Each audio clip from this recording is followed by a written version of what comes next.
Happy Friday, everybody. Welcome to Silver Bar Stacker. I hope everybody's doing well, and I hope everybody's prepared for the weekend ahead.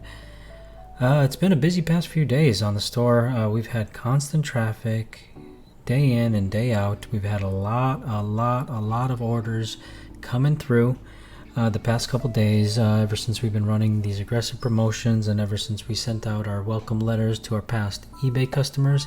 It's just been quite chaotic, to say the least. And the things on the website have been running relatively smoothly. Payment processing has been working pretty seamlessly up until the point where a few days ago where we added PayPal as a payment processor option as well. We had a few customers who were not looking to pay with credit card. They had a little bit of a PayPal balance, and so we're trying to get PayPal enabled, which is fine. That's a pretty normal payment method, and so we went ahead with that and enabled PayPal. And the second we got our first order to come through, it was pretty large order. The second it came through, we were prompted with a very nostalgic, deja vu-esque message, which just reeked of familiarity. And it was basically stating that, oh, your account is currently just going through a normal review process. We need to just have you, since you're a new account, we just need to have you do $200 worth of transactions, which we had accomplished right there on that first transaction, as well as 10 separate sales. And then you need to fulfill those orders, and once that's done, then we'll start all the money that's held in your PayPal account can be withdrawn and utilized by you. But for now, we're just going to hold on to it, because it's ours now. So that's what they basically said. And so I wasn't okay with that, because that's precisely what eBay had done to me very, very recently. And so I immediately called them after that first transaction went through. Went ahead and fulfilled the order, but gave them a call just to see what was going on, just to verify. And we confirmed with the phone rep that this is pretty normal, nothing really to be alarmed about. As soon as those 10 transactions are done, I'm going to be getting an email basically stating that we're all good to go, and payments are going to be unheld and ready to be withdrawn. Okay, all is well. Okay, so got off the phone with them, and she also instructed me, go ahead and update your EIN number, which is your business account. That's kind of like your social security number for your business. Went ahead and updated that, and then she said, why don't you go ahead and fill out this other form for this IRS form and just send that to the legal team just to cover all your bases. I'm like, okay, not a problem. Okay. Next day goes by. We're running pretty good aggressive promotions, and a couple more sales come through, and then we start, then people start really kind of gaining attention for what's hot, what's not on the site, and the 100-ounce bars start to sell. They start to sell very, very hot, right? And so we sold through all of our 100-ounce bars that we had listed, and a lot of those were processed through PayPal, and so those funds came through, and lo and behold, shortly thereafter, PayPal goes ahead and sends us a very, very familiar message. And this message now is asking for photo ID, business documentation, proof of tracking for all the items which we haven't even shipped out yet, and supplier information for all of this stuff, which quite frankly is none of their business. Okay, but it came from all these big bullion stores that everybody knows, right? We only work with reputable suppliers, but quite frankly, that's none of their business. It's none of eBay's business. And the more we thought about it, the more we realized, well, PayPal is eBay. PayPal's owned by eBay, and so literally they're verbatim providing us with the same BS about, oh, we need this, we need that. And they basically say that after, a full month, or after a month and a half or so, if we still aren't satisfied with whatever you provide, then we're going to put the account on further restriction.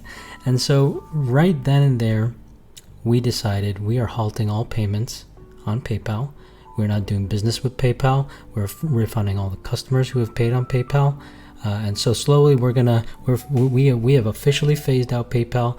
We are no longer supporting PayPal, and it is no longer a payment option on our website. And so you are only allowed to pay via credit card on the website currently. We refuse to work with PayPal, and we are in the process of refunding all the customers who have purchased on there, so that we can work out a different payment method. It's as simple as that. We fulfilled all the orders that we needed to fulfill, and we're just simply not going to work with them. If they're going to do business like that and feel that they can do whatever they want and they can just hold on to the money indefinitely, that's not going to be okay.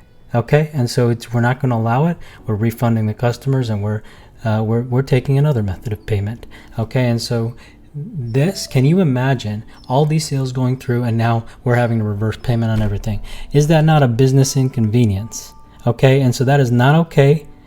We've already been caused harm, and so we're going to take care of our customers, not with PayPal. If PayPal doesn't want to take their ridiculous cut that they take for literally doing nothing and also causing a burden on small businesses, then we are not going to do business with a payment processor like that. And so we've officially halted any business. You are not allowed to use PayPal to purchase via SBS. So that's my rant for today. We only work with reputable dealers, reputable suppliers, and so here's an amazing piece that I picked up from one of our wonderful reputable suppliers, which was AppMax. I'm super happy that this one popped up on AppMax, and as soon as I saw it, I had to pick it up. Let's go ahead and take a look and see what's inside here. Sorry about the rant, but I simply am not okay with being taken advantage of, and so I especially am not okay with the customers being taken advantage of. And so let's take a look and see what we got here. I'm very, very excited about this piece right here.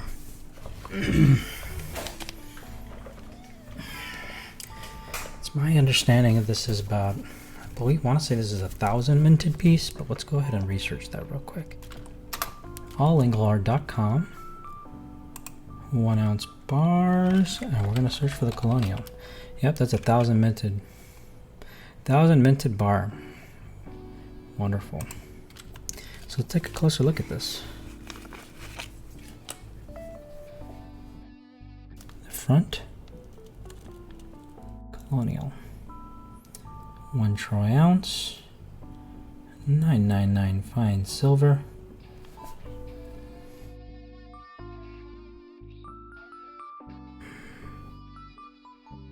And then they've got the nice diagonal Colonial stamp here. Looks like this one's got a reverse counter stamp. Interesting. You see that it's upside down, that Colonial stamp. Interesting.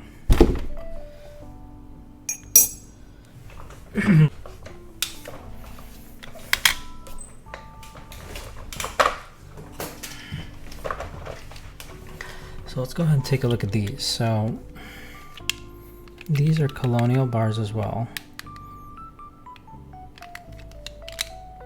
They're all counter stamped like that. They're all got like a upside down. Colonial's like upside down when you flip it over. So I guess you're supposed to flip it over this way. All of them. I wonder if there's any variations where you flip it over and it's different. I don't know about that. Sometimes there's bars like that. So just as an example, here you've got a Engelhard bar, which was produced for Royal Typewriting Company, and here you've got a Royal stamp here on the front for both of these bars. But then you flip them over. Look at that. Royal's upside down on one side and Royal's right side up on the other. So this is a super rare 1500 minted bar, but that 1500 includes both variations. For Colonial bars, I'm not sure. I don't know. I know there's some folks out there who've got big stacks of Colonial bars, so I'm curious to know if there's anywhere when you flip it over, it's right side up. So that's just an interesting thing that I noticed about some of the rare Engelhard bars that I've got that have a similar design there, and I just found that to be interesting. Hope you enjoyed this episode. Cheers.